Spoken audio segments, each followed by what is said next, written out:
Well, Coach, two close matches this past weekend. It looks like your team's playing pretty well. Yeah, we played well yesterday. It was a tough loss for us. That one hurt a lot, but we felt like we had it going in to the second set of singles. We'd won the doubles point. It was tight. Won 4 out of 6 of the singles first sets, and then they started playing a little better, and we ended up just getting 2 out of the 6 singles and losing at 4-3. So it was a tough loss for us, but I think we're going to learn from it and get better. So hopefully it'll motivate us to work even harder the next couple weeks and get ready for these upcoming matches that we've got. How about returner Victor Alps going 4-0 on the weekend?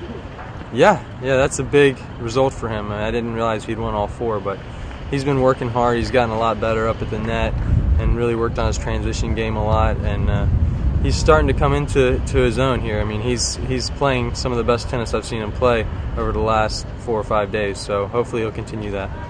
Nicholls State on Tuesday. It's the start of conference play. How important is that? Oh, it's huge. I mean, it's a big match for us. They're one of the top teams in our conference. They've had a good win.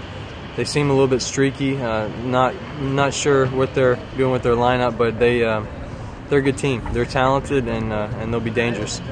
And finally, it's your 3rd match in 5 days, and you go from a night match to a day match to a morning match. Does fatigue become a factor at all? I wouldn't say fatigue becomes a factor necessarily, because we've had a day in between, so I think we'll be fine there. I think if you play back-to-back or three days in a row, that fatigue then comes into the picture, but no, we've got a day rest in between, so we're good.